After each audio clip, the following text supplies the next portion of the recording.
GD decided, look, we're kind of getting out of this. They lost the contract to the guys from War Dogs. We lost that contract. It was called NSA, non-standard ammo. So we slowly were getting out of that, and this aviation thing was what was left. And GD said, like, wait, we don't do Russian helicopters. It's just not a core business for a company like General Dynamics. So I decided, look, I started talking with Todd, my future business partner, and said, well, there's going to be a market for this, and I understand this market really well. And so let's give this a try. Welcome to Combat Story. I'm Ryan Fugit, and I served Warzone tours as an Army attack helicopter pilot and CIA officer over a 15-year career. I'm fascinated by the experiences of the elite in combat. On this show, I interview some of the best to understand what combat felt like on their front lines. This is Combat Story. Today is a slightly different combat story, where we still hear from a veteran, but this time in terms of overcoming challenges to succeed in business, in addition to their military experience. For this first Combat Story Business Edition, we hear from James Fugit, my brother and a very successful businessman who sold 2 companies in the defense space, providing aviation, intelligence, IT, training, and equipment, in many cases delivering Soviet-era helicopter parts and ammunition to various countries while supporting our efforts in Afghanistan. This took him all over the world with many meetings and partners in Russia, Ukraine, Afghanistan, and more. It's like a real-life and legitimate Dogs of War if you've seen the movie. James co-founded ARMA Global Corporation, which provided IT, engineering, and technical support to defense and government customers, and he helped build it from a handful of employees in 2008 to over 800 in 2014 when it was sold to General Dynamics Information Technology. He also co-founded and served as the CEO of ARMA Aviation Corporation, which provided logistics, supply chain management, maintenance, repair, overhaul, and training and mentoring to the U.S. government and its allies, and then merged with another company called ARCTOS in 2019. In the military, James was an Army armor officer, and we delve into how his time in the Army helped shape his business acumen and leadership skills, including going through Ranger School at the same time when several trainees died of hypothermia. As you can imagine, this was a special episode for me, given that James is my older brother and someone I've looked up to my whole life. So getting to dig into some of the bigger decisions and challenges he overcame meant a lot to me personally, and I hope you enjoy this first ever business edition of Combat Story as much as I did. JD, thanks for taking the time to be on a new version of our Combat Story, looking more at the business side. I'm happy to do this, Ryan. So for those who don't have the benefit of watching us right now, who are just listening, they can't see the similarities between us. So I just wanted to start with our relationship. So could you describe our relationship? Well, I mean, we're brothers. I'm just starting with that. 8 years apart. Yeah, I would say I would characterize this as pretty close. We don't physically live close, but no Fugits typically do. But yeah, I mean, we shared similar experiences and serving in the military and just traveling the world. And I've been impressed with watching you, everything you've done your whole life. Combat Story's certainly just another amazing chapter in what you're accomplishing. So pretty cool to see. He was not paid to say this, and I will say the thing he mentioned, you being 8 years older. Usually when we see somebody who doesn't know us, they're like, "Are you 2 twins? Are you the same age?" And that's one of the gut punches, being the younger one. But so anyway, we're sitting here in your house, and I've obviously always looked up to you as my older brother, but from a business perspective, you've just had so much success. And I thought, who better to start out talking about taking the transition from the military to the business world than you? And to kick it off, I was hoping you could share, when you think of the success that you had in business, what would you say was the biggest success, both financially and personally? I think financially is kind of the easy one, and most people think that's the measure. And certainly it's enabled to really. I mean, I was able to retire pretty young and able to do a lot of things to help people around me. So certainly the sale of the first company to General Dynamics back in 2014. And then we sold another business to a private equity firm in 2019. And those two financially were successes. I think, though, personally for me, it was really just starting a business, taking the risk with my business partners, and having it actually succeed. We didn't know, and we never thought it would get to where it got. We were pleasantly surprised by that. But then I think the other big piece of that was having those guys, and we were good checks and balances on one another. But then just all the people that we were able to, that came to work with us, and we were able to help and be part of their lives, part of their families' lives over the years. So that was really cool, and that continues. I still stay in touch with quite a lot of the people that have worked with us, worked with me at ARMA, and continue to do some work for some of them in a consulting capacity now. But just the relationships and the people, I think, was the single most important thing that I take away from that time. Yeah, really. We'll dig into the team, because I know I've just heard, I've been on the outside watching this since the beginning, and I know how important the team has been. So I do want to spend time there, because I think a lot of people, myself included, can learn from how you choose that team over time. Just before we get into that, though, can you share the name of the company, what it did, and the industry it was in? Yeah, so we formed the business. It was called ARMA Global Corporation.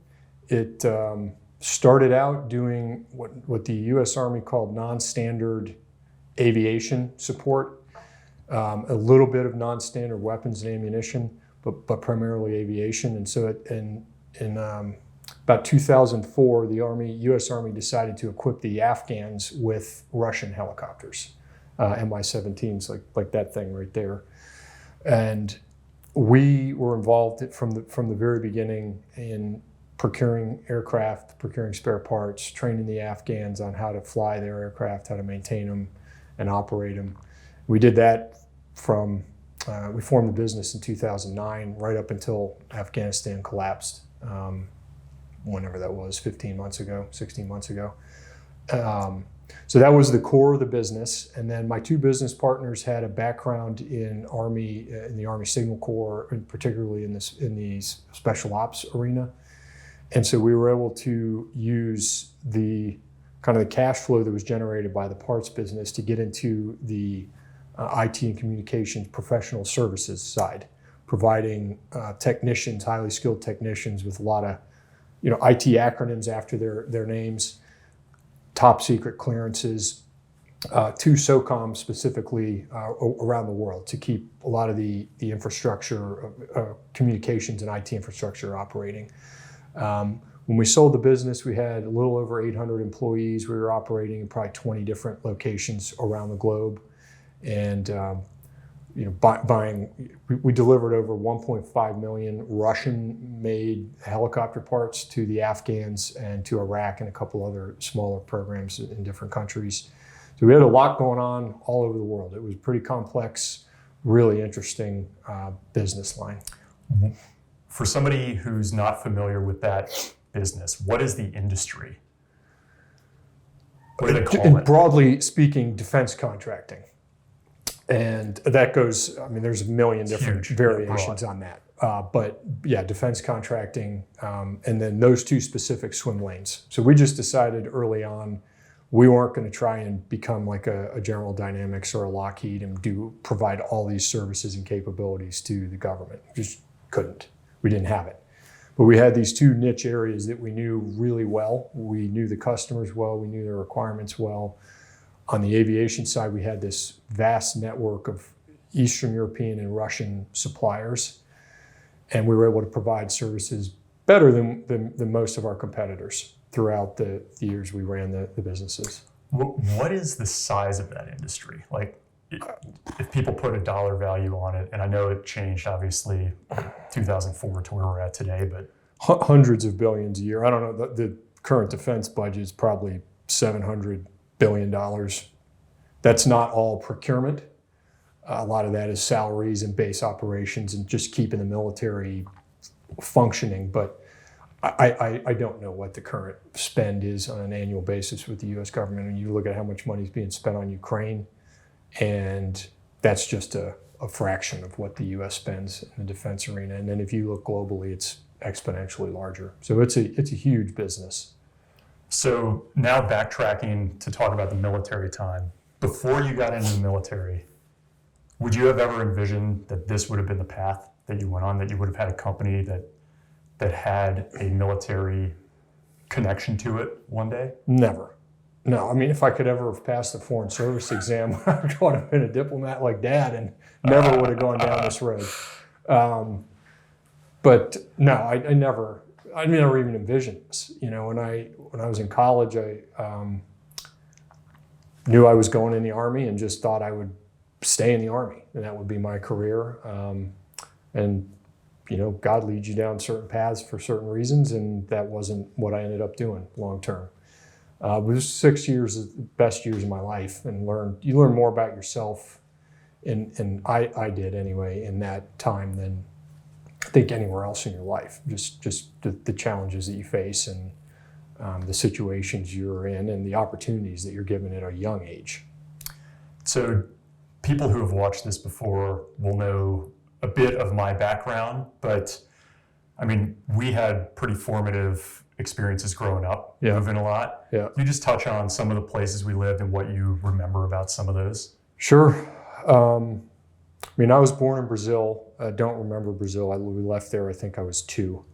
We moved to Angola. And we were in Angola. I have some very vague memories of Angola. I think we left there maybe when I was 4. Jeff was born in the States, but when we were living there. So I spoke Portuguese. Probably around, I learned Portuguese as I learned English, and I can't speak one word of Portuguese now, unfortunately. You know, and you didn't show up for a while. So we went from Angola back to the States, and then we moved to South Africa, lived in South Africa for several years in the late 70s. And then in 1980, we moved to Belgium, and you were born there. From Belgium, where did we go? Back to Virginia. Back to the States, and then Zimbabwe for 4 years, and then I went to college. And then you guys went to Pakistan. So all over the place. For me, it was seven countries. I ended up going to 4 high schools over 5 years. So I started in Virginia my freshman year, moved to Zimbabwe, tried to start midway through the British Form 3, which is their version of 10th grade, and did terribly. So got sent back and lived with our aunt and uncle in Chicago, repeated 10th grade there, and then finished up. I didn't know you repeated 10th grade. Yeah. Ah. Yeah.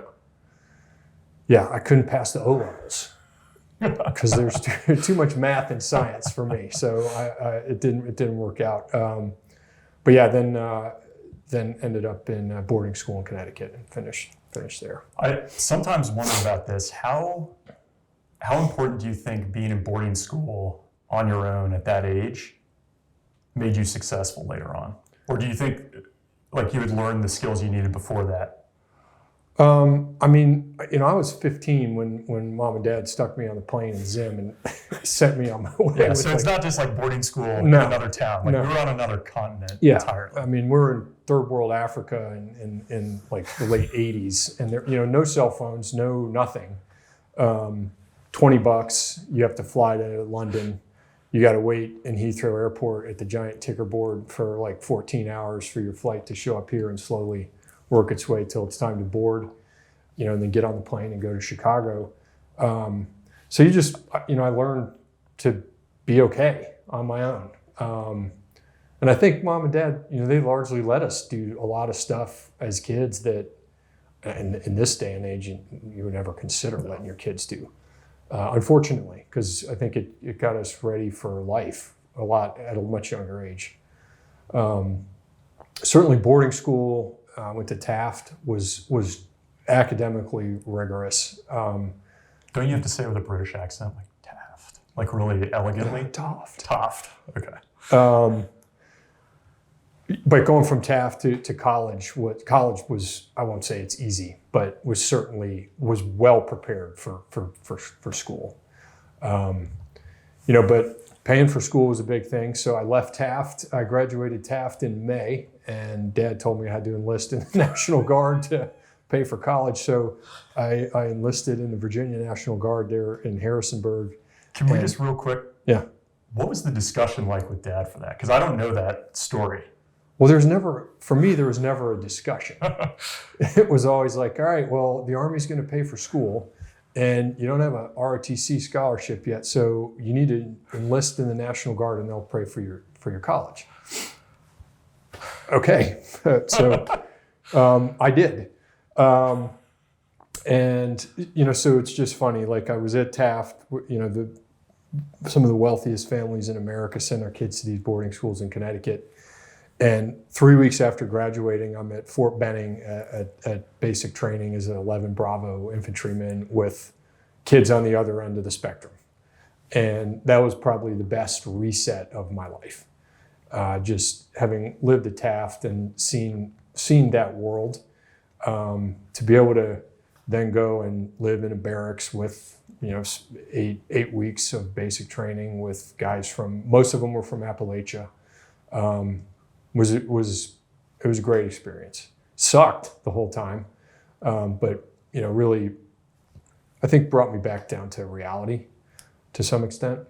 We grew up in the third world, so it's not like you hadn't seen some of the and we lived very nicely, like no question, but we saw a different side of things. Then you mentioned Taft and then that, and I would say that you still are really drawn to the third world and helping people. Do you think that came from living in the third world? Was it the reset that you got and the people that you were around in the military? I always struggle with I don't do anything I want to and I just haven't. And it's something that Jess and I talk about quite a bit is going to how do we help? That is, come on though. I mean, I guess you could do, anybody could do more, but you have done Yeah. a bit. It's just, it is something that's on my radar that I want to do more of. I don't know what it was. I mean, my favorite memories were really Zimbabwe. Belgium was cool, but it's a European country. We went to DoD schools. We weren't really like in the culture. And Zimbabwe at that time was not the disaster that it is today. It was just a great place to live. We were outside all the time. We had good friends from a bunch of different countries from Zimbabwe itself. We were able to travel inside of Zim, and there's just neat stuff there to do. So I don't know. I just kind of got an affinity for it. And I think anybody that visits Africa, you get kind of this bug in you, and you always want to go back. I was just there last year twice, actually. But I don't know. I don't know where it came from. I think it's just having been exposed to it my whole life. It's always interested me and still does. And clearly, I mean, you're going to find your way back to a lot of international work, maybe not Africa specifically, but certainly some rundown places. You mentioned Dad and the National Guard, but I still remember in Africa, like going out in the backyard, you and Flo and Marcel would be out, Dutch guy, French guy, you'd be out making forts. Yeah. You'd be setting ambushes. Tormenting you and tormenting me. You and your buddies. Yeah. So if somebody asks you, like, why did you join the military? It's not surprising to me as your brother, having watched that growing up, but what do you tell people when they ask you that? I just felt like it was always expected. Honestly, there were I don't remember a time where I thought, oh, maybe I'll be a businessman, or it was always, you're going in the Army. And it wasn't the Marines or the Navy or the Air Force, it was the Army. I don't know, I always felt that. I can't tell you when it started, but Dad serving, Uncle Jim serving, Uncle Doug serving, our grandfather served. I just felt like, okay, I have to go do some service. And if anybody's curious about how that happened in our family, you can go watch the interview that I did with Dad, and you'll just know instantly why we felt that. All right, so you go to JMU, you're in ROTC there, and I don't think it's a stretch to say you made like lifelong friends in that. So can you kind of take us through the experience from JMU, and then what you end up doing in the military. Sure. Just a quick word from our sponsor, and we'll get right back to this combat story. As you know, I live in California, where we can have earthquakes and fires, and I grew up in Florida with hurricanes. I know firsthand how natural disasters can quickly and unexpectedly put me and my family in a position where we have to hunker down, shelter in place, and sometimes without power, so I always want to have food available. You can create your own stockpile of the best-selling 4 Patriots Survival Food Kits. It's not ordinary food. We're talking good for 25 years super survival food. Handpicked right in a family-owned facility in the U.S., giving jobs to over 200 Americans, which we love. The kits are compact, sturdy, water-resistant, and stack easily. They have different delicious breakfasts, lunches, and dinners, and you can make these meals in less than 20 minutes. Just add boiling water, simmer, and serve. And right now, you can go to 4patriots.com and use the code COMBAT to get 10% off your first purchase on anything in the store, including their 3-month survival kit. You'll get their famous guarantee for an entire year after your order, plus free shipping on orders over $97. They're called 4 Patriots because a portion of every sale is donated to charities who support our veterans and their families. Just go to 4patriots.com and use COMBAT to get 10% off. That's the number 4patriots.com. Use the code COMBAT and start building your own stockpile today. And now, back to this combat story. So JMU, we had a really incredible ROTC program that still, some of the guys now are, I think, 2-star, maybe 2-star promotable, colonel promotables, have done some incredible stuff. A lot of guys went to Special Forces, Ranger Regiment, the 160th. So just all over the place. But no matter what field they chose, they've all excelled. You know, Scott Noon is doing great things in the logistics arena. We had guys become FAOs. So it was just that little group of probably 1992 to roughly 96. I graduated in 94. I don't know what, I do think I know what it was, but just has excelled in everything, that group. So the professor of military science there had recruited 3 guys from the Ranger Regiment. So they did the green to gold kind of program. They had been enlisted Rangers, and then he brought them to JMU. And Tom Carlson, Pat Creed, and Chris Black.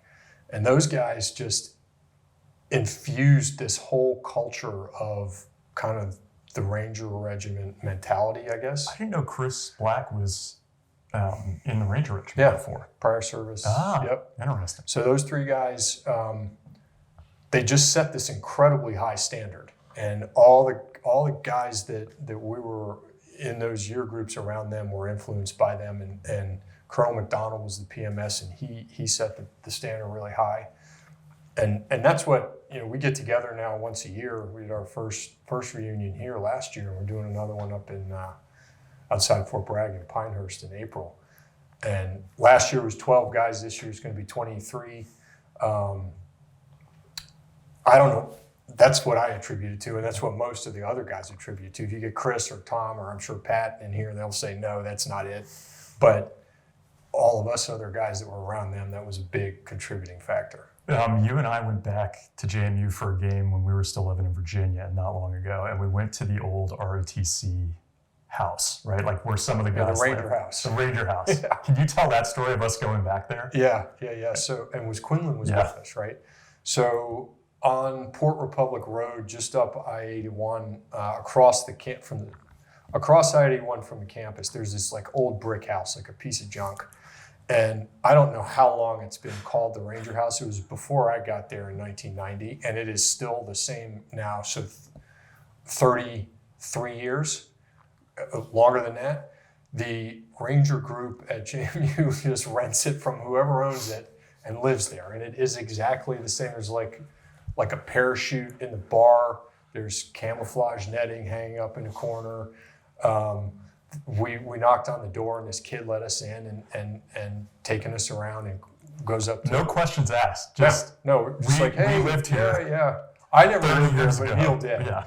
And so he let us in and shows us around, and he takes us up to this kid's room, and on the wall's a picture of the Ranger group and Quinlan. From 93, probably. Yeah. 93 or 94.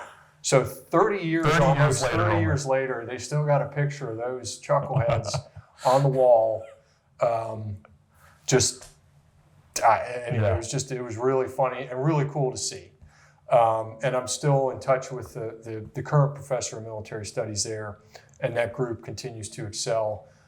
He said they're actually, they do these regional and then national level competitions, and they're actually, I think he said, going to Sandhurst to compete. And so that whole thing that was established in those years, like the late 80s and into early 90s. And then you end up going armor because you couldn't make aviation, right? Yeah, that was not it. I enlisted as 11 Bravo, so I went to basic and AIT at Fort Benning, and walking around in the summer down there, you're just hating life and it's hot as heck. And then tanks roll by and you're like, well, man, if I could be in that thing, it's less bad than this. And I don't know why I didn't want to fly. Most of the other guys wanted to go into aviation. Not all of them, but quite a few. Like Will Garber, who retired up here, and Chris were in my year groups. And I wanted to stay combat arms, but I didn't want to be in the infantry. Why is that? I think I was surprised by that. Yeah. I don't know, because I basically ended up in the infantry, in the Army's ways. I don't know, because it sucked. I distinctly remember road marches at Benning where tanks would pass us. And I thought, well, that's cool. You're still combat arms. The whole Army's centered on either what the infantry does or what those guys are doing. And, at the end of the day in a fight, that's really it. And so I wanted to go do that. And I thought it was cool. And then you're 21, so you do things you think are cool. I remember visiting you, and you took me into the tank simulator when you were I think it was at Knox for training. Yeah. Can you talk to us a little bit about Ranger School? I remember that really well when you were there. We've got a nephew there now. Yeah. So that is another thing from JMU, just the expectation that you're going to Ranger School. As an armor officer, most guys didn't go. I think from my class, I don't know how many guys we had, probably 30 in that group. Maybe 6 of us went. I think 2 of us finished. It just wasn't you didn't need to do it. Where if you're an infantry guy, you got to go and you got to get the tab, and it's it's basically mandatory. I just wanted to. I felt like, look, if I ever have to lead soldiers in combat, this is like the best thing the Army's got to teach me, and so I wanted to go try it, and I'm glad I did. But yeah, that's really what kind of that, and I graduated from AIT at Benning. I think Uncle Jim was there, and he said, so this would have been like 92, 91, 92. And I remember him saying, yeah, that'll be the hardest thing you do till you go to Ranger School. I was like, oh, well, I guess I'm going to Ranger School.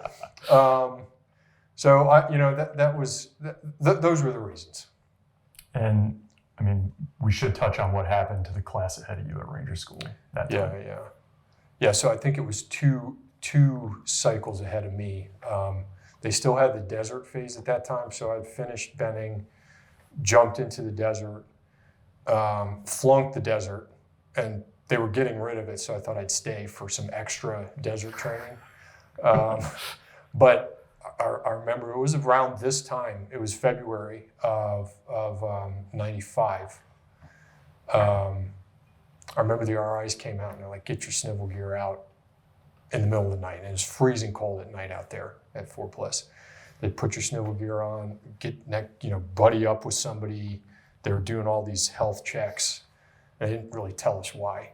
And then we finished the phase and we got all the letters from the parents. And so several Ranger students had died of hypothermia in Florida, and right in that time frame. So I'm sure Mom must have been freaked out. I think it was front page USA Today kind of news. So I had.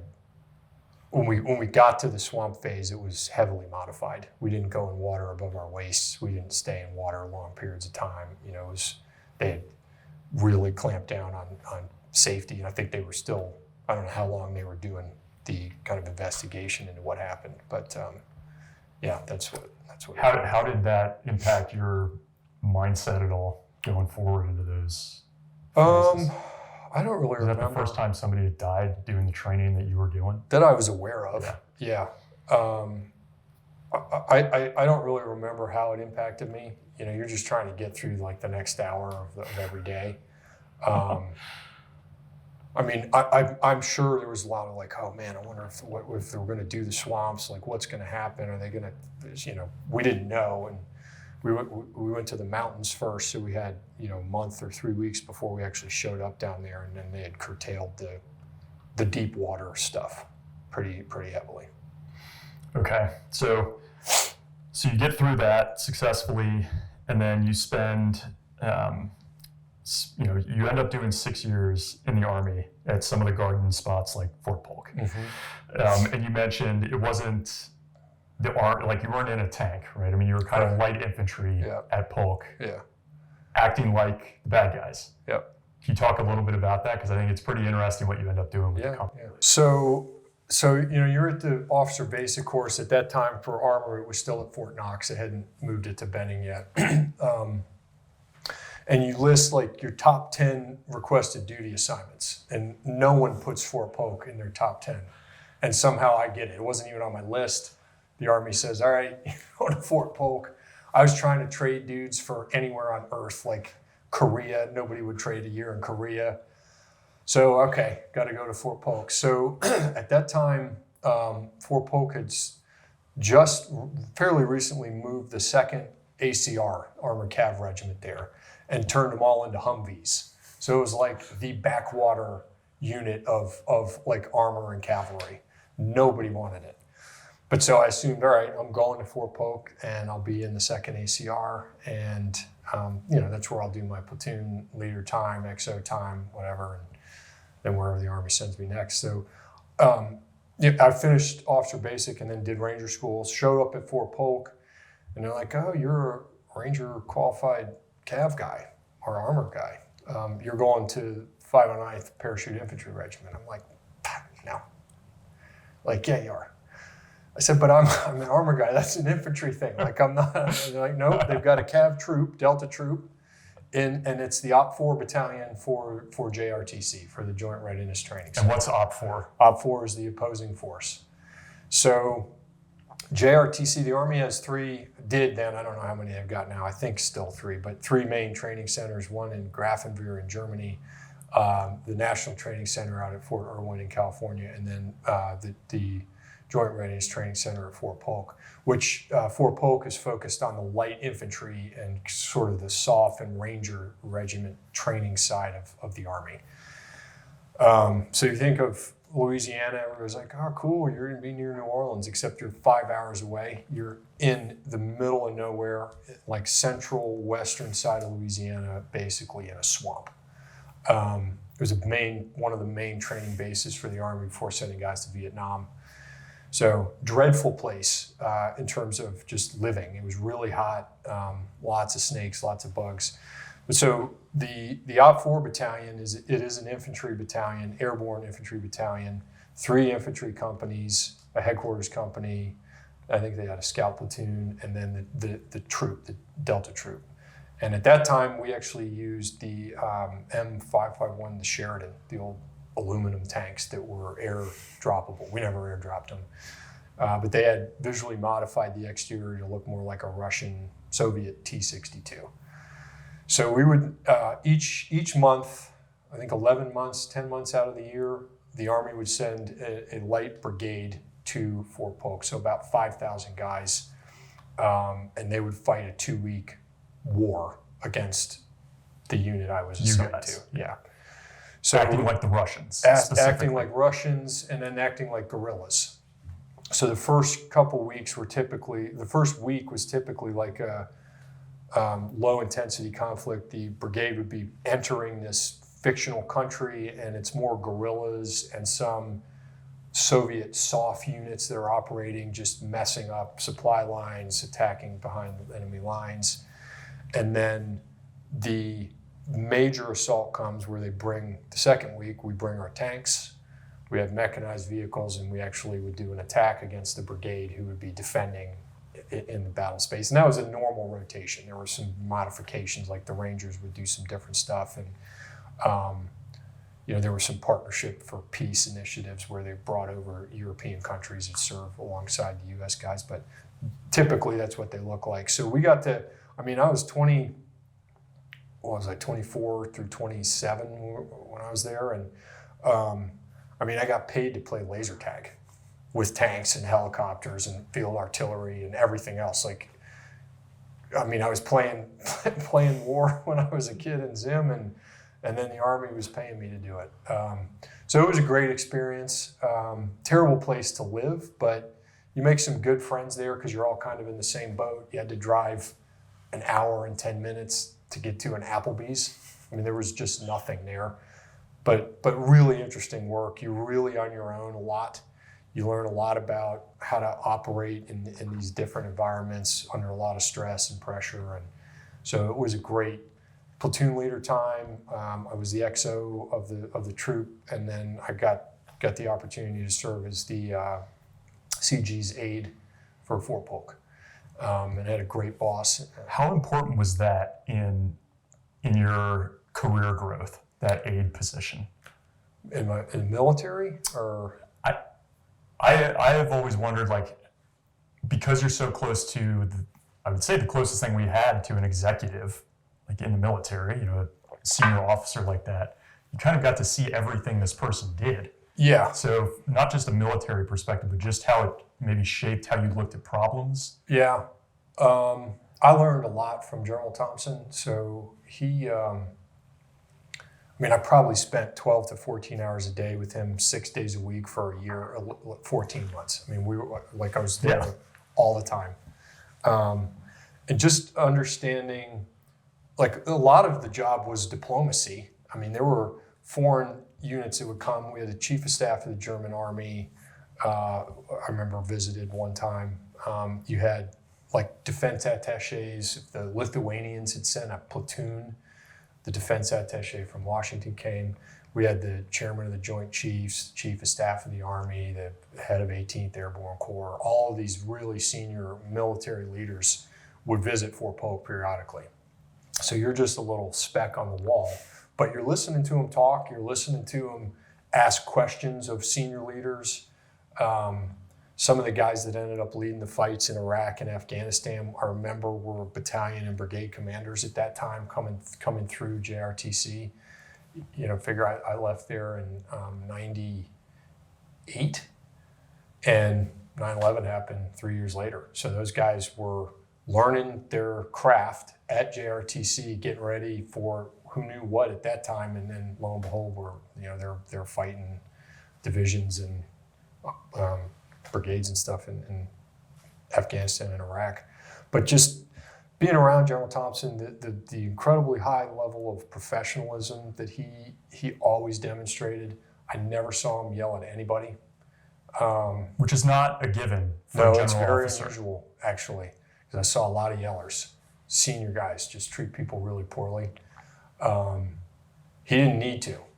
If he was correcting somebody, and these are senior guys, 06s, that he's coaching and teaching and mentoring them, and he would just, when you screwed up, and I screwed up quite a bit, you knew it, and you made a mental note, and you never repeated that same mistake again, right? And so I took that to heart, not being a yeller. I hated it when I was playing sports and stuff, but really saw it there and realized that as I got into leadership positions, it's a trait that I've tried to keep. So let's go through, at this point, when you leave the military, the path that you have to get to ARMA. Can you talk us through what that is? Yeah. And I'm curious, as you think about it, do you think you could have gotten to ARMA some other way, or did it have to go through this path we're about to talk about? So just with that in mind, I suppose. It's not a direct path, I would say. Yeah, it wasn't direct. I don't know if it would have happened or not. there's a reason for every season in your life, and so things happen or they don't happen, and you just keep moving. And you gotta let stuff in the past be in the past. And if you second guess yourself, I don't know how you ever move forward. So I left the Army. Carolyn was born in Colorado Springs. So the one benefit of going to Fort Polk was the Army kind of owed you. So I was able to get Fort Carson in Colorado. Ended up there, wanted to go be a FAO, and actually got accepted to this sub-Saharan African FAO sort of. This foreign area officer, so like a diplomat in the military. Yeah, but that wasn't going to work for a lot of reasons. So anyway, left the Army and went to work in the auto industry in Michigan, outside of Grand Rapids. And all I'll say about that is it was the 4 worst years of my life. I hated every minute of it. I really felt no fulfillment at all in what I was doing.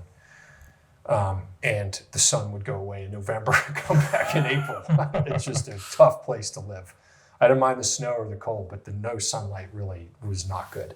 So realized I had to make a change. Mom and Dad had retired down here in Tampa. But I just started looking for jobs, and I knew I wanted to do something that had something to do with international anything. Really didn't know exactly what. And then if it were military or defense related, that interested me as well. Was it a conscious decision to get completely away from the military and international affairs when you went and did? No, it wasn't a deliberate decision. Okay. It was just. But then you realized I got to be back in that world somehow. Yep. Okay. Yep. So I found this job. General Dynamics, their Ordnance and Tactical Systems Division, which is headquartered here in St. Pete. And they had a group that did non-standard weapons and ammunition for the U.S. Army. So buying guns and ammo, almost all out of Eastern Europe, and then delivering it to U.S. allies. So I got hired there, joined that group. And then I was there for about 3.5, 4 years. About a year into that, the Army showed up, and U.S. Army showed up and said, "Hey, we're getting into this Russian helicopter stuff, and you guys, GD, had this very broadly written contract for Afghanistan. The government could put anything that was supporting the Afghan Defense Forces on this contract vehicle, and they wanted to buy Mi-17s." So, what year is this now? This is 2005. Okay. So late 2005. So the first 15 Mi-17s that the U.S. bought for the Afghans were on this contract. So we would go out on the world market and buy used MIs. An Mi-17's it's a medium-sized helicopter, but bigger than a Black Hawk. I think less capacity than a Chinook, but somewhere in that middle range. But the Russians had spent a decade dialing that thing into the environment in Afghanistan. So, more powerful engines, transmission, and it just could operate there. And the Afghans were familiar with it. So the Army's decision to go down that road made a lot of sense, I thought.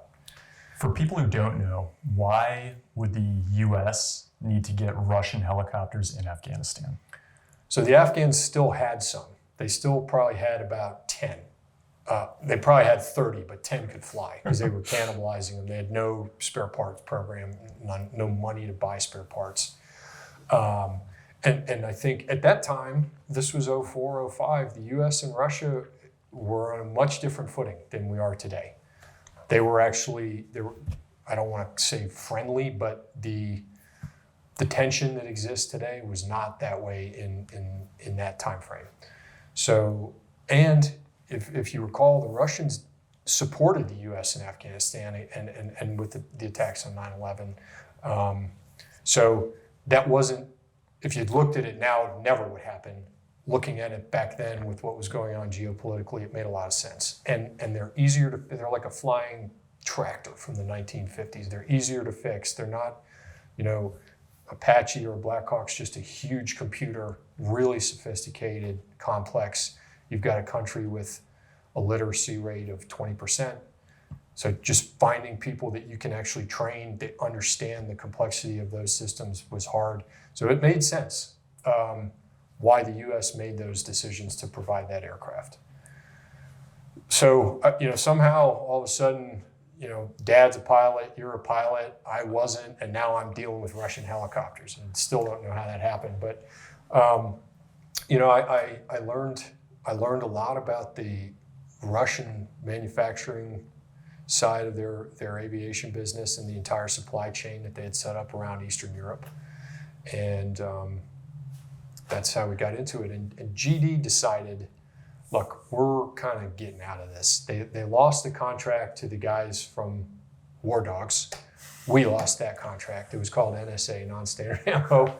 I still remember that day. I was flying overseas, and the marketing guy called me and said, "Hey, we lost to," I said, "Who? Like to ATK or Chemring, like the big competitors?" He's like, "No, something called AEY in Miami." Nobody had ever heard of them. So we slowly were getting out of that, and this aviation thing was what was left. And GD said, "Look, wait, we don't do Russian helicopters. It's just not a core business for a company like General Dynamics." So I decided, look, I started talking with Todd, my future business partner, and said, well, there's going to be a market for this, and I understand this market really well. And so let's give this a try. So we decided to try it. How long had you been at GD when that time comes? So I'd probably been there 3 years, and we started thinking about this in probably mid-08, and quit our jobs in early 2009. So it took us 8 or 9 months to get a business plan together, and we found one opportunity that we thought we could go after if we timed everything correctly.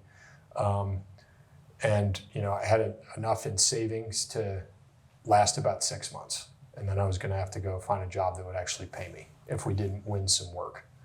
So that was the math. Like I had about a 6-month window. How did you find Todd? Who's Todd, military, right? Yeah. Todd moved in across the street and had 2 kids, roughly my kid's age.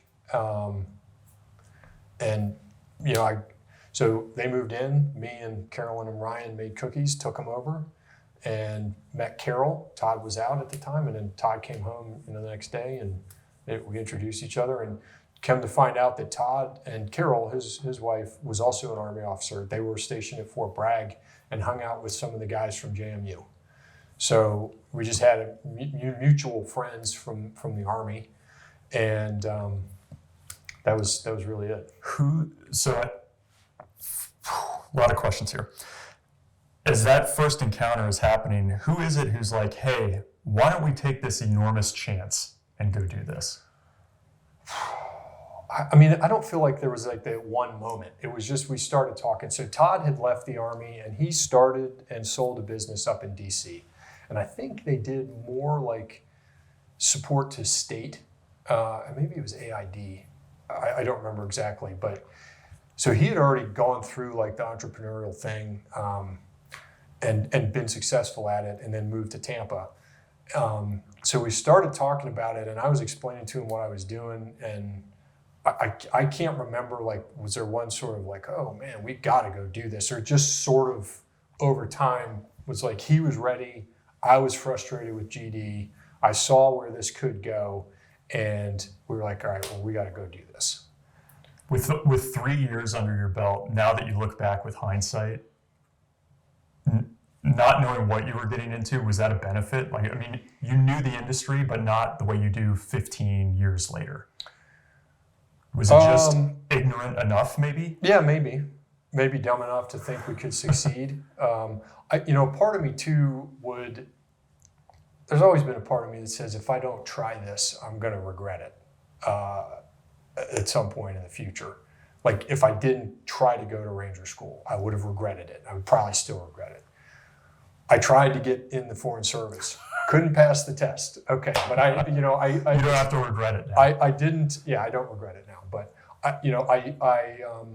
so I looked at this the same way. I said, look, there's never going to be a right time to do this, but if you can kind of an Army thing, like set the conditions as best you can given where everything's at right now to position it to succeed. Let's give it a try. And it's just you and Todd when you start out, right? Yep, me and Todd. That first thing that you're going for, do you win it? We win it, yep. What's that like?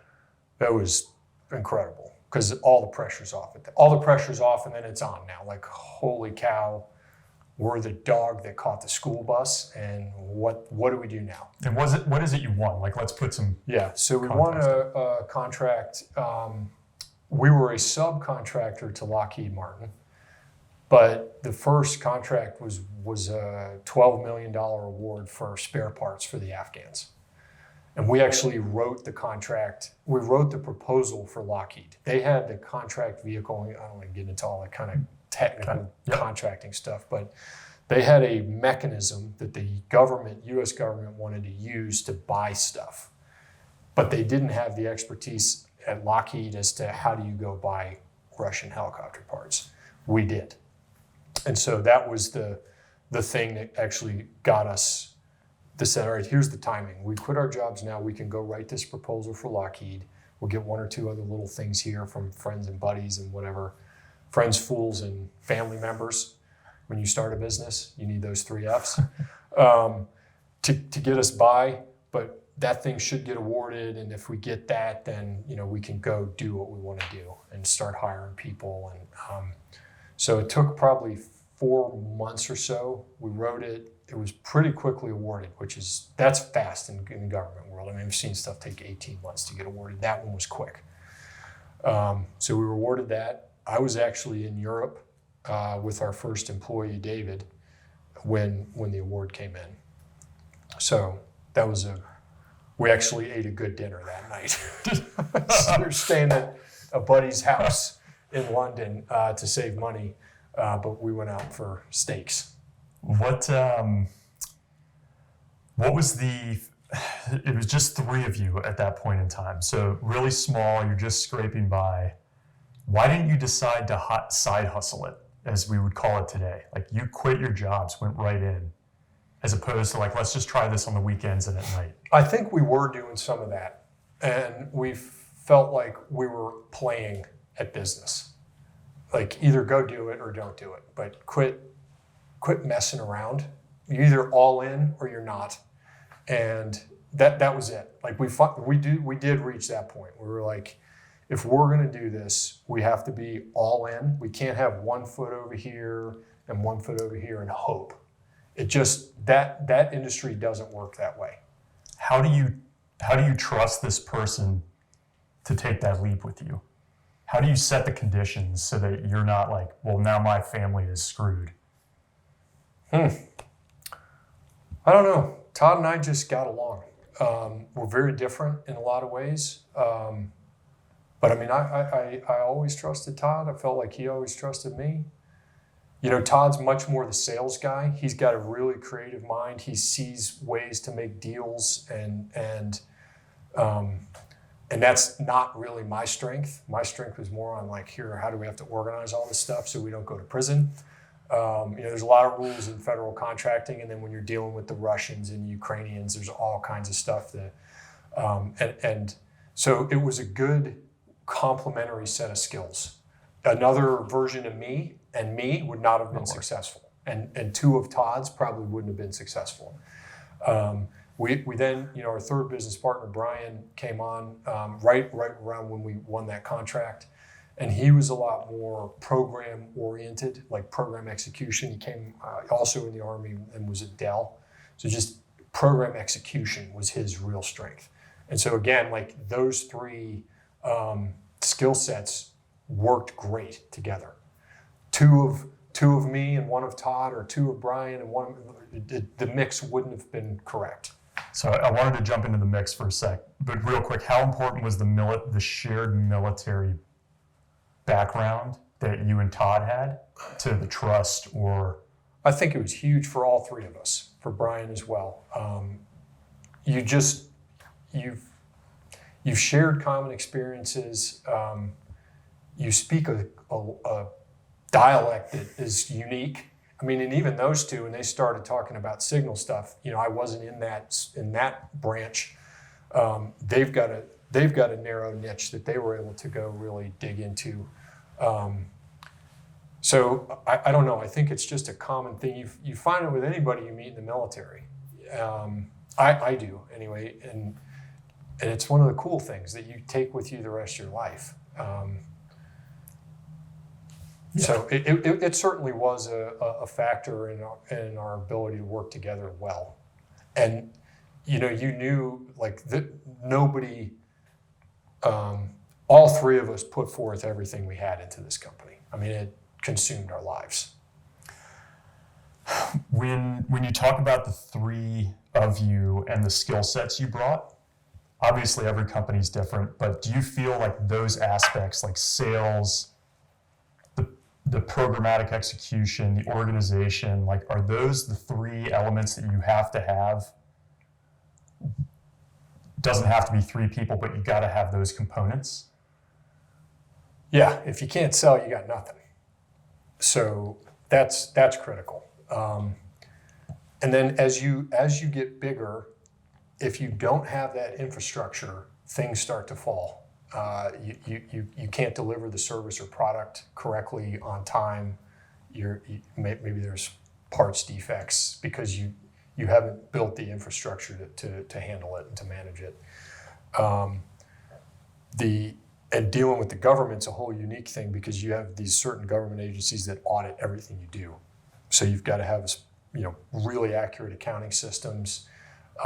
We had a lot of people. I mean, probably the majority of those 800 people had a top secret or higher level clearance. So just managing that and the regulations around it, all of that is infrastructure. All of that is capabilities that you have to build. So for us, you couldn't compete on certain things if you didn't have some of these capability sets organic to the business. And that's always a challenge for a defense firm starting out, is just getting your first clearance so you can hold a clearance. Winning your first contract and the amount of money and time and energy you have to spend to write the proposal and submit it to the government. Those are critical things. So you got to be able to sell. You got to have something that the customer wants to buy, first of all, and then you've got to be able to sell it. When you're awarded contracts, you've got to be able to deliver. And then you've got to be able to account for that all. You've got to be able to hire people.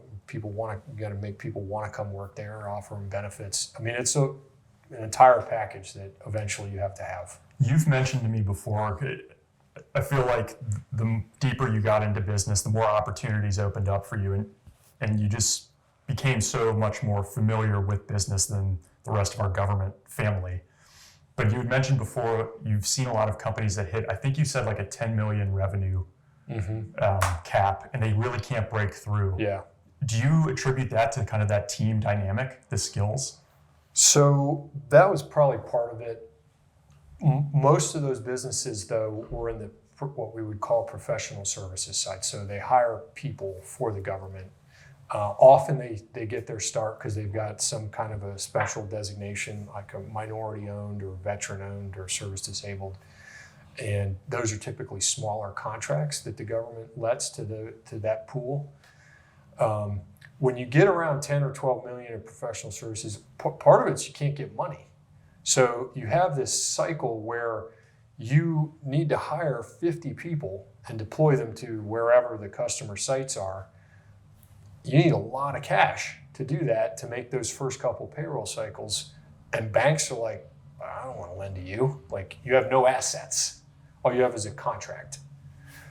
You don't have a factory. You don't make anything. You don't have buildings I can seize if you default on the loan. You just have people that go somewhere for the government. So I'm not lending you any money. We didn't have that because we had the parts side of the business. So we would get huge infusions of cash to go buy parts. We could take the profits and use that as our own bank to fund 50 guys that go to the TSOCs in the Pacific Theater. Our competitors couldn't. So we were able to scale that side of the business using this side of the business revenue stream.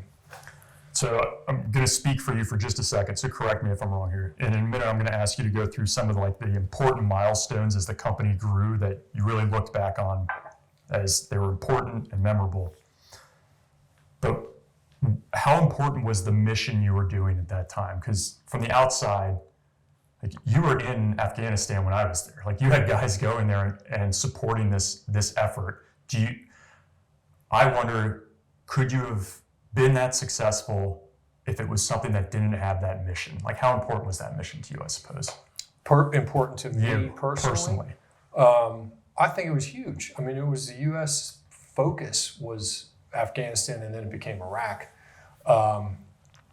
It was a major effort that the U.S. government had undertaken several years before we started all this, and it was still on its way up at that point in time. And so I felt like I was contributing in some way to something that the U.S. was doing. I served from 94 to 2000. I got out September of 2000, so a year before 9/11. So I never deployed when I was in the Army. I was always stationed in the U.S., not for lack of trying to get overseas, just the Army decided I was going to be stationed in the U.S. So this was a way for me to feel like I was somehow contributing to what the U.S. was doing over there. So, I mean, the mission's important, I guess. Could you have had success elsewhere? I would assume yes, but it seems like the mission is an important component in this. As you look at how the company grew, what were some of those moments? Because I often talk to people about, all right, when you're in combat the first time, what's it like? And we talked about this deal, the first one you landed, you can almost feel it. What are some of those things along the way that they get tricky, but you win them? What are the milestones that happened for ARMA that were really important to the growth that you still look back on? I can't believe that worked, or we did it. Well, so the first contract was the first one. Yeah. I mean, that was the game changer. To win that thing right out of the gate, it was multi-year, high dollar value, and then that thing just kept growing and growing. But it wasn't easy. No, I mean, that didn't just mean things came to you, I would assume. No, not at all. I mean, we had to write the proposal. We had to write a winning proposal, and it had to get selected. Todd and I spent weeks up in Northern Virginia. We were staying in a Red Roof Inn. I mean, we had no money. So, we were on a shoestring budget, and, we were writing that in Lockheed's facility. And, I mean, it was a lot of work, but we were able to win it. So that was the first big one. The next big one was, the next really big one outside of the aviation lane that really got us going in the IT communication side was something called SciTech, which was out of Special Operations Command here in MacDill. That thing set us up on that side of the business. So we actually ended up forming a second company, and then they were held by a holding company. So the IT side stayed ARMA Global, and then we created ARMA Aviation, and those two operated as distinct entities under the holding company. And that was really important that you had the two, right? I mean, was it a deliberate, well thought out, all right, along the way we're going to spin this other thing off, or did the opportunity just come with a contract? No, so we had to do that.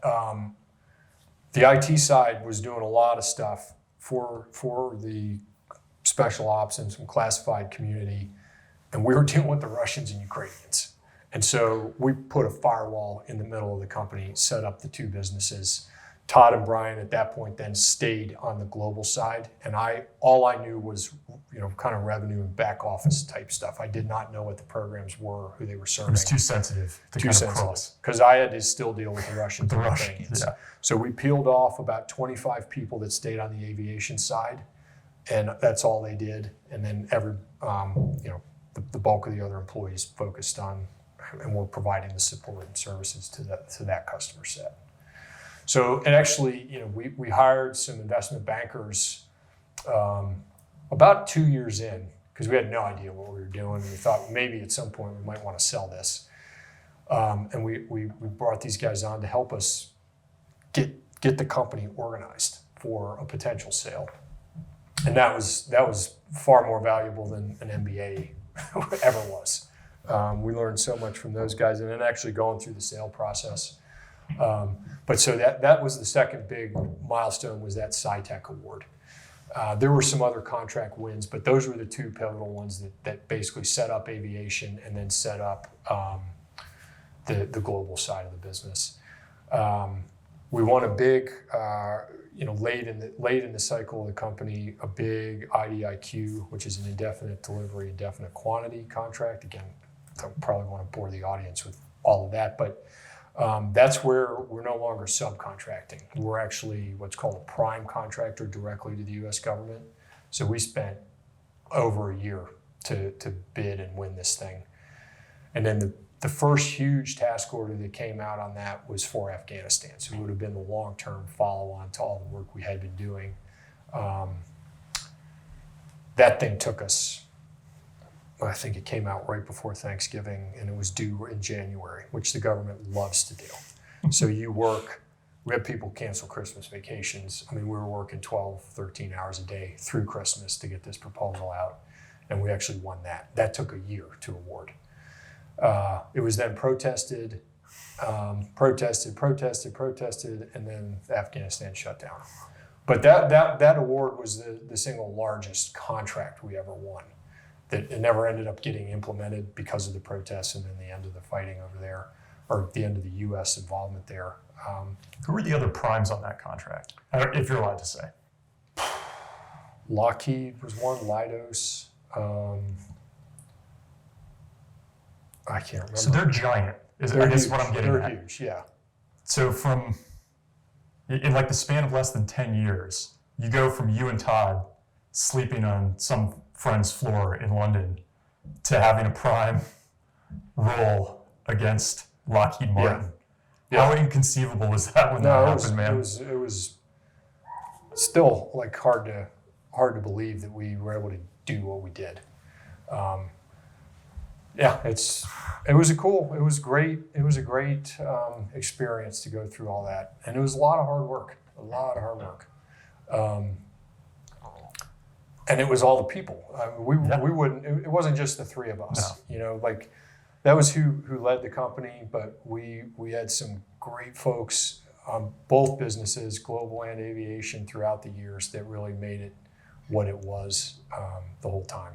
So let's talk just a little bit about some of the relationships you had to build to make this happen, right? Because you talk about Afghanistan, but there's also the working with the Russian government, with Ukraine, and having to be there for a lot of that, and having the right people there, right? You can't just send anybody.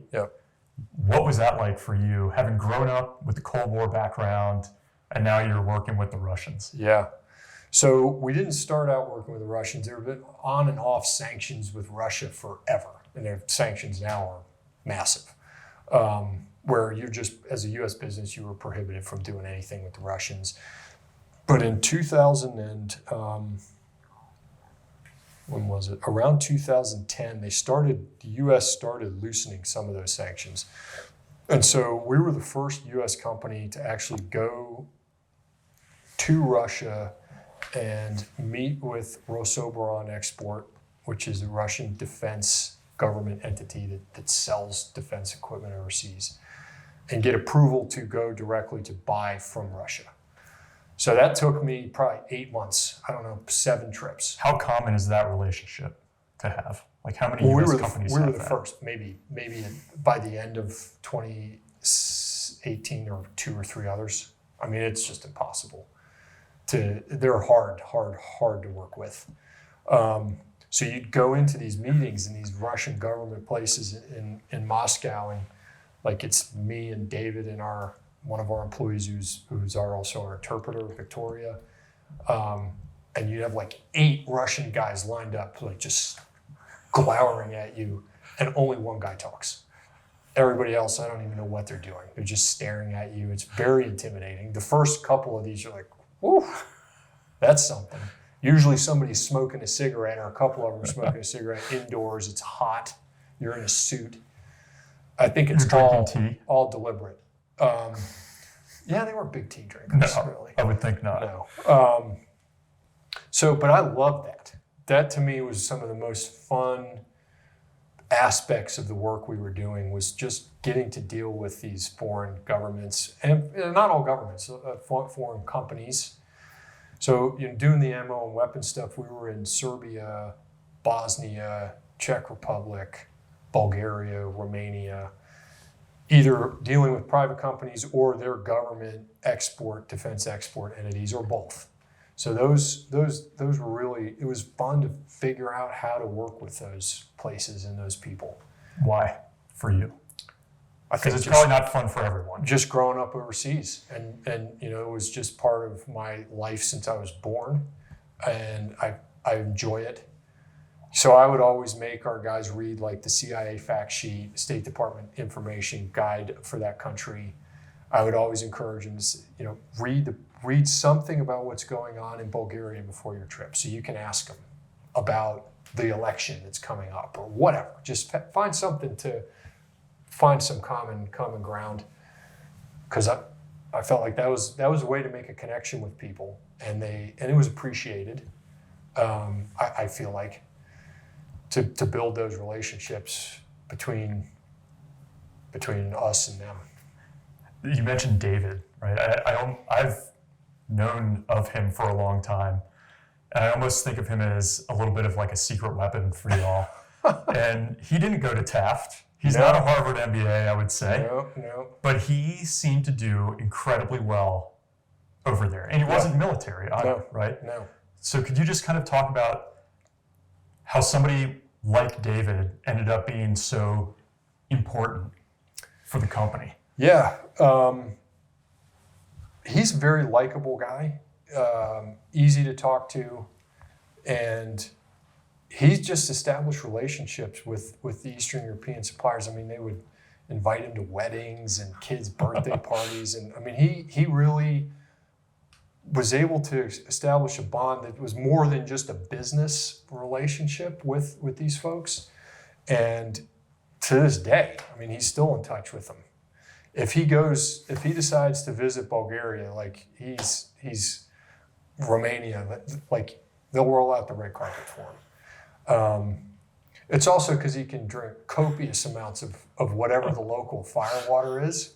But he was able to bond with them, and all kidding aside, is a big part of the culture in that part of the world. I don't mean it in a bad way. Yeah. I don't mean just getting drunk, but just sharing their drinks, and the toasts are a big deal in a lot of those places. So he was great at establishing those bonds with that part of the people in that part of the world. But he also didn't grow up with a father who was a diplomat like us, right? No. He grew up in Inverness. David's dad was a pastor, and I don't know. It's just in him. That interest, that curiosity, the enjoyment of travel, meeting new people, the challenges that come with it. I think he enjoyed all of that. Still does. He's still doing it. What was one of the most unique or surreal moments for you, on that path? Not with David necessarily, but just with this company as you're overseas somewhere that comes to mind for you?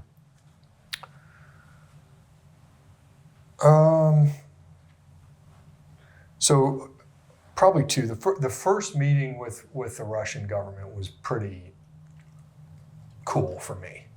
I remember going to Red Square, and as a kid, and even when basic training was in 1990, they were still the boogeyman, right? I mean, we were still at Fort Polk trained on Russian tactics, like division reconnaissance, regimental reconnaissance, how they deploy in depth. Like that's what we learned and what we were learning to fight against in the mid and late 90s.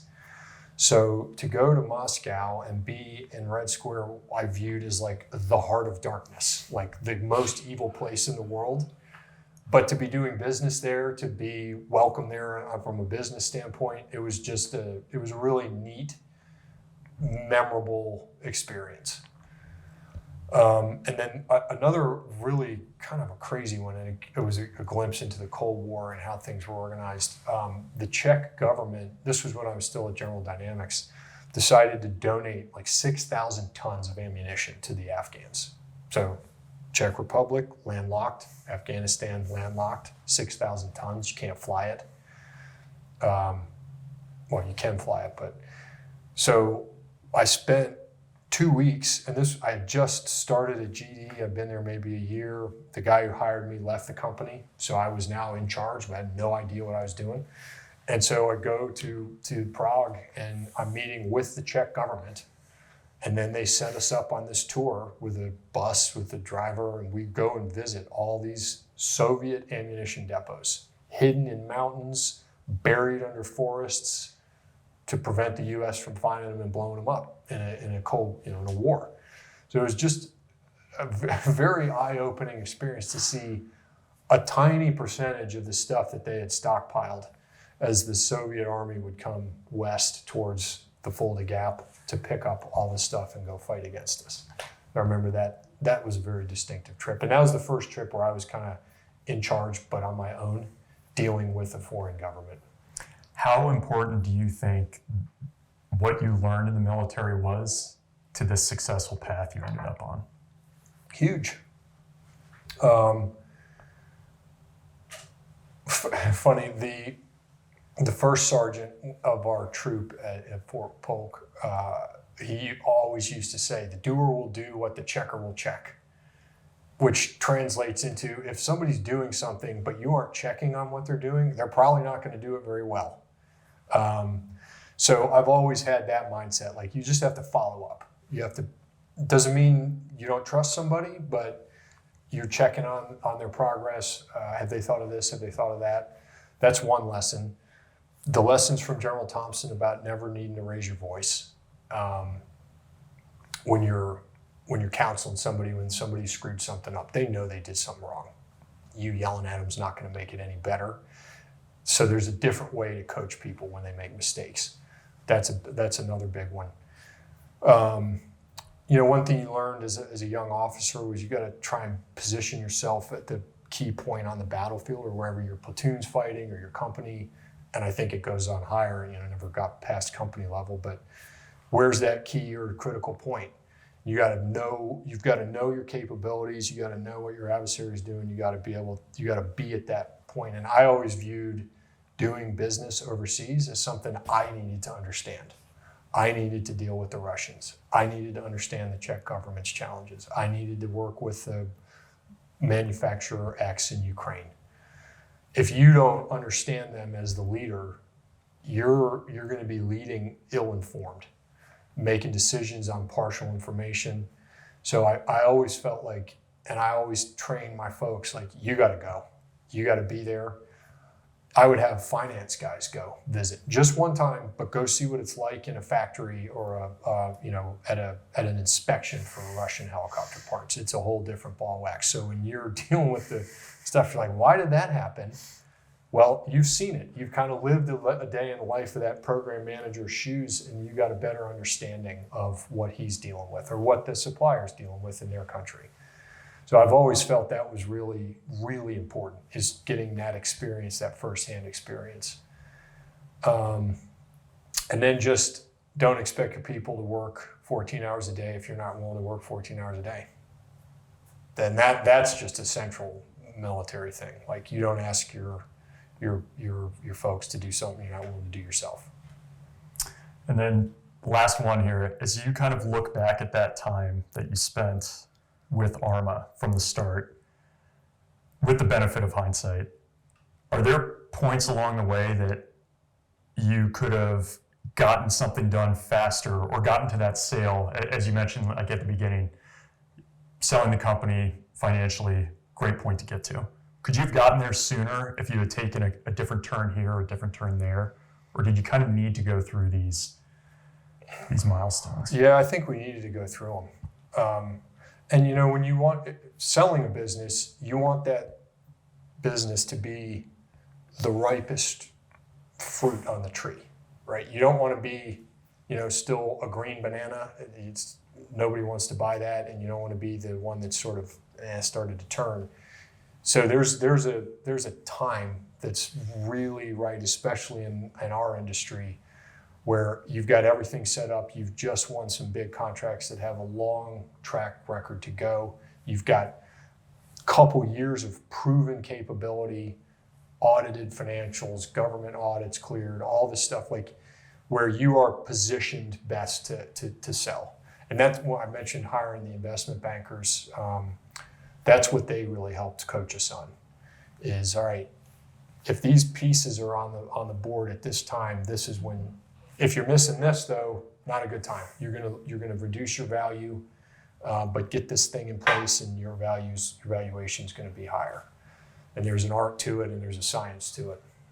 What's next, since this is behind you now? I play really bad golf now. I don't know. You know, I'm still figuring that out. Jess and I talk about that a lot, like what is next. I mean, we're enjoying our lives right now and we're able to travel quite a bit. So I don't know, we'll see. All right. Thanks, man. Yeah, this was fun. thanks. Digging into some of these stories with you. I appreciate it. Yeah, it was just fun. Thanks for having me on. I hope you enjoyed that combat story. Got a couple listener comments. The first is a 5-star review on Apple Podcasts. It's from Happy With This App Guy. He says, brilliant podcast, Ryan. I've been a fan of your podcast for a few years now. Your ability to ask pertinent questions while also giving your guests the chance to speak is a very important and often overlooked skill that you've mastered with elegance. I was a professional firefighter for 27 years. Towards the end of my career, I started to exhibit signs and symptoms of PTS. Not only is the podcast enjoyable, but hearing the stories of all these heroes has helped me immensely. Can't thank you enough for allowing these amazing men and women to share their incredible stories. You have a gift in regards to your interview skills. Congratulations on your success, and I wish you the best in your future endeavors. I share your work with as many people as possible. Excellent work, sir, and all the best to you and your family. Respectfully, Ted D. I just wanted to say a huge thank you for writing all that. For sure, first responders, firefighters, police, EMTs do not get the credit they deserve. And we don't often talk about the PTS related to those careers the way we should.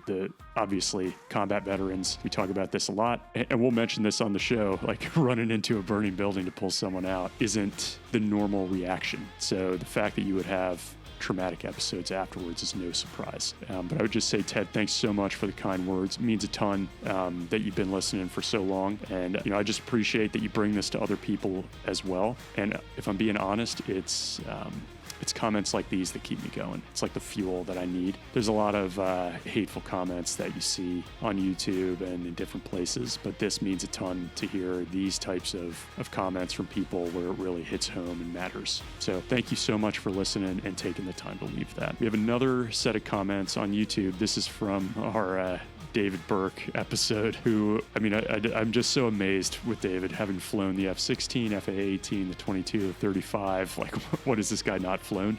Top Gun instructor, all of that. Working with Jocko. What more can you say? Roto Masher, one of our subscribers, left a comment and just said, wow, what a legend. And I would agree. You can't say it enough what David's done. And then Casey Osborne also left a comment and said, I've listened to Dave's story on Jocko's podcast before. He's being way too humble. I went to Echelon Front's muster in Vegas in 2021 and got to listen to Dave speak. He's so humble. This dude is legit. And he is, there's only so much you can do as a host to try to get somebody to stop being the humble person that they are. But it's often not easy with combat veterans at this level, as you all know very well. But I think we can tell just from what he's done and went through and what he'd been asked to do, just being a FAC on the ground, so much there. And I do think we'll have him back. I heard a lot of comments. People wanted to dig in even more with him, and he was kind enough to extend that offer to have him back. So we'll get him back on for a round 2 and dig a little bit deeper into some of the aviation side of things. Thank you so much for the comments, everyone, for listening, and y'all stay safe.